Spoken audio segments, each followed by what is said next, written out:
Welcome to Serious Business. Today we're talking about induced demand, debt as a hell of a drug. You may be wondering, what is induced demand?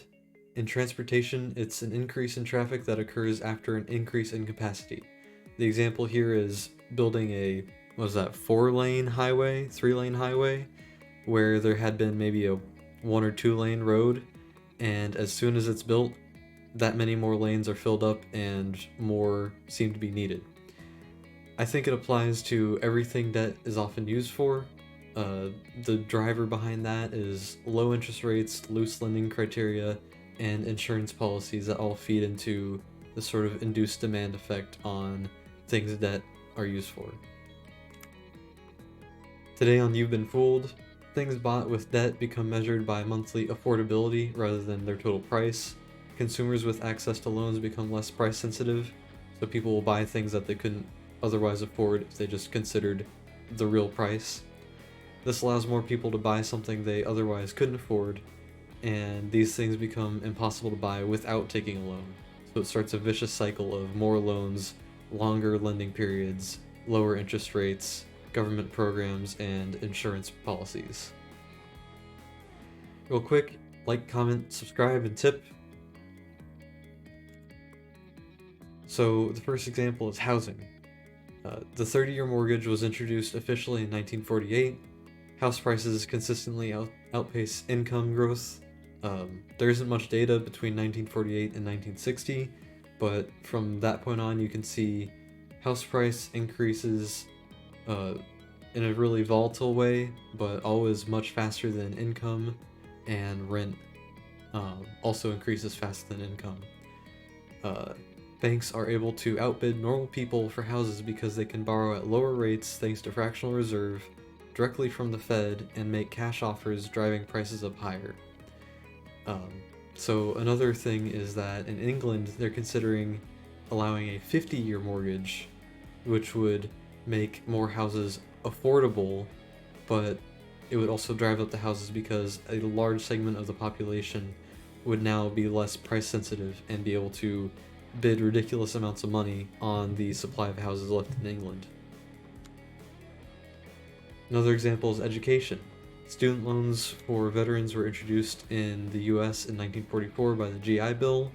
Later on in 1958, federal student loans were made available, and in the following years, more and more student loan programs were expanded, including private student loans. And so solutions like making grade school and high school public have greatly hurt their quality, but the main problem here is that the price of college, so tuition, has greatly outpaced inflation, and so this is another example of debt driving up the price of something. Induced demand in education. The more scholarships and loans that are passed out, the more expensive it becomes, and the more people need scholarships and loans and ask for free or public and taxpayer-funded school systems. In healthcare, insurance with a limited deductible acts similarly to debt. So again, you have low price sensitivity, you have people getting services that they couldn't otherwise afford, and at a lower quality because they don't shop around for a better price. We have other factors like excessive education requirements that reduce the supply of doctors and therefore increase the price of their time. This makes healthcare extremely expensive and very low quality because there's such a short supply of doctors that have made it through all these hurdles. And so by the time they've made it through these hurdles, they can basically squeeze the customer as much as they want. Making it public has only hurt the quality and innovation in countries with universal healthcare. So this is a kind of a controversial topic, but I think that America has exceeded in medical innovations. Meanwhile, other countries have done better in medical, distribution to their citizens by making it public. Using the buying power of the government is something to consider. I usually don't like it, but in this case, it has been effective at basically buying American technologies and distributing it to European customers. The US has the worst of both with Medicare, Medicaid, and mandatory insurance. So, according to the Affordable Care Act, everyone is now required to pay for insurance, which means, again, insurance companies now can lower quality, increase cost, and people still have to pay for it until it becomes more expensive than the loss in tax credit they will have to pay. So I think the solution is hard money. Hard money is typically backed by a commodity, and crypto doesn't fit this definition, but it has the same features of scarcity and limited supply.